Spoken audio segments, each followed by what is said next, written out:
தன்னுடைய பேர குழந்தையை பார்த்து அது கண்ணுறங்குவதை பார்த்து பரவசமடைந்து எழுதிய பாடல் அது, கவிதை அது. அவனை எழுப்பாதீர், அப்படியே தூங்கட்டும், ஆழ்ந்த துயிலினிலே அமைதியினை காணட்டும். அன்பு குழந்தையவன், அரையாண்டு செல்வனவன், இந்த வயதினிலே இப்பொழுது தூங்குவதே சுகமான தூக்கம், அவன் சுகமாக தூங்கட்டும்.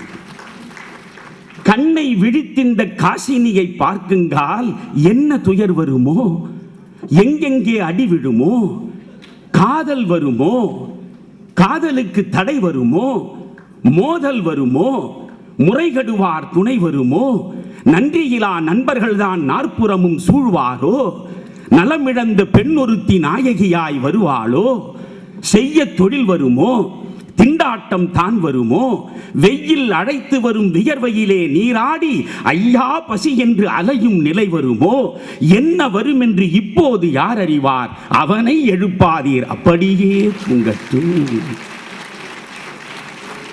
நண்பர்களே, செல்வச் செழிப்பில் மிதக்கக்கூடிய ஒரு குடும்பத்தில் குழந்தை கண்ணுறங்குகிறது என்றால் அந்த குழந்தையை எழுப்பலாமா?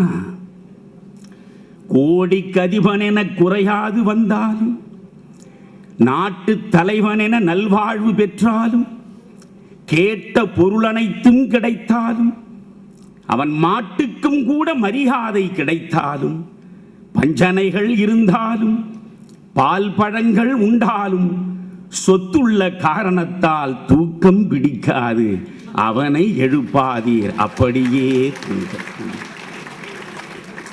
பூ போல தூங்குகிறான், பூ போல தூங்குகிறான், பூமியிலே உள்ளதெல்லாம் பாராமல் தூங்குகிறான்,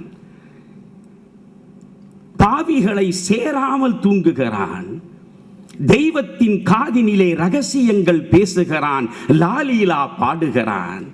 வெள்ளை மலர்முகத்தை, வெள்ளி நிலா பெட்டகத்தை, பிள்ளை கனியமுதை பேதையீர் எழுப்பாதீர்.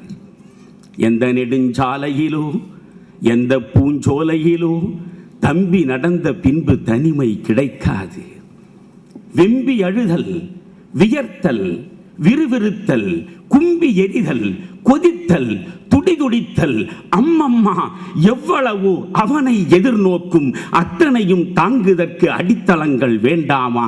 இப்போது தூங்கட்டும், இனிமேல் விழிப்பதற்கு, இப்போது தூங்கட்டும், இனிமேல் அழுவதற்கு, அவனை எழுப்பாதீர், அப்படியே தூங்கட்டும்.